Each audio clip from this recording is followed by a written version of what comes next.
the last bit. Now, before I begin this, let me say these are not in the syllabus, these last couple of formulas, whatever the plural of formula is.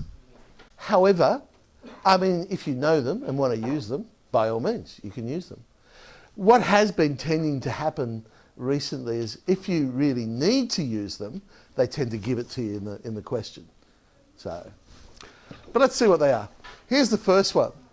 So when we got a couple multiplied together, 2 sine A cos B, we could rewrite as sine A plus B plus sine A minus B. Easy enough to prove if we wanted to, because remember sine would go sine cos cos sine, if it's a sine, it's a sine. But then we're adding it to sine cos cos sine. So the cos sines, one's positive, one's negative, they would disappear and we'd be left with 2 sine coses. So that's where it comes from. Cos cos, well that would come from the cos formula. Remember that one goes cos cos sine sine. If we added them together, then the sine sines will disappear.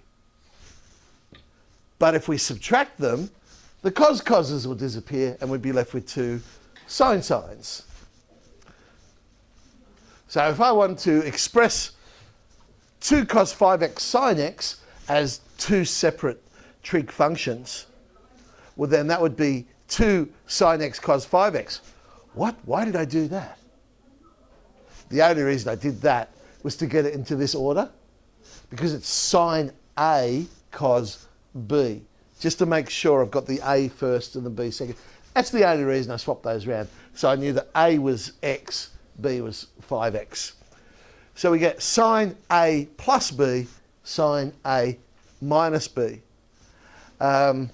Sine minus 4x, we can tidy that up, of course, because sine's an odd function.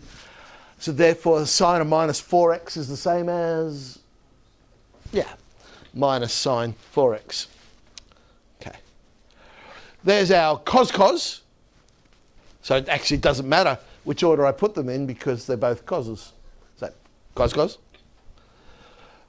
Half of, because remember the formula is 2 cos cos. I've only got 1 cos cos. Half of 2 cos 3 theta 5 theta. So cos A plus B, cos A minus B. Cos of minus 2 theta, cos is an even function. So cos of minus 2 theta, same as cos 2 theta.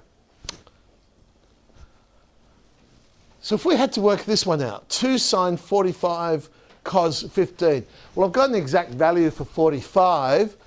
I don't have one for 15. I suppose we could work one out for 15, or I could use this formula. 2 sine cos would be sine A plus B. 45 plus 15 gives me an exact value of 60. And A minus B, 45 minus 15, gives me an exact value of 30. So I've got sine 60 plus sine 30, root 3 plus 1 over 2. So an alternative way, I guess, of doing that question. Where it's more interesting is going the other way, changing the sums into a product. It's basically using these in reverse. Here we go. If I want to add 2 sine functions together, look at this beautiful expression, 2 sine half of A plus B, cos of half A minus B, or as I like to remember it, 2 sine half sum cos half diff. 2 sine half sum cos half diff. If I want to add 2 cosine functions together, 2 cos half sum cos half diff. So notice this, if we're adding 2 of the same type of functions, it goes 2, then whichever function that we're doing, sine, and then it's always half sum cos half diff. So 2 sine half sum cos half diff, 2 cos half sum half diff.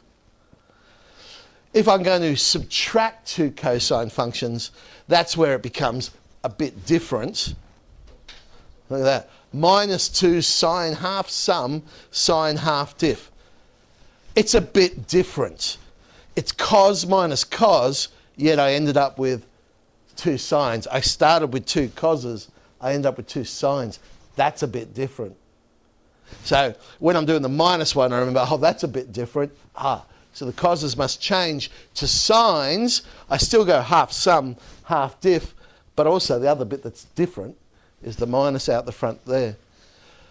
Again, that's just how my weird mind works and how I remember those particular formulae. But as I say, you don't have to know those, but you might find them useful. So let's do some converting. If I had cos 3a minus cos 5a, hang on, cos minus cos, that's a bit different. See? So that means I start with minus 2, but I must go sine half sum, sine half diff. Oh, but look, I've got sine of half of minus 2a. Sine is, of course, an odd function, so I can make that 2 sine 4a sine a. Sine minus sine. Hang on, I didn't have a formula for sine minus sine. Well, that's because I can turn this into sine plus sine. Sine being an odd function, I can write as plus sine 4x. It's now sine plus sine. So it must go 2, it's the sine ratio, so 2 sine half sum cos half diff. So 2 sine half sum cos half diff. And we get 2 sine x cos 5x. By the way, those observant amongst you will realise they actually were the exact same examples that I did in the other ones, but going back the other way. Let's say we had to solve this equation. This is where it would be useful, because sine x plus sine 3x. Okay, I suppose I could get a formula for sine 3x and do all that. But what I can do is turn this into 2 sine half sum cos half diff. Now it's a product, and that's a lot easier when I'm talking about equals 0, because either the sine 2x will equal 0 or the cos x will equal 0. And sine 2x equals 0 gives me 0, 180, 360, 540, 720, 2x going around twice. Divide by 2. But cos x equals 0 gives me 90, 270. Well, we've already got those answers anyway. So that means all my answers, there they are. 0, 90, 180, 270, 360. I personally think that's a lot quicker than finding the expression for sine 3x and using that. So it has its limited advantages. All right. Wow, that's not very many questions, is it? What a generous person I am. Probably because it's not actually in the course. I thought, we'll just do a couple of these.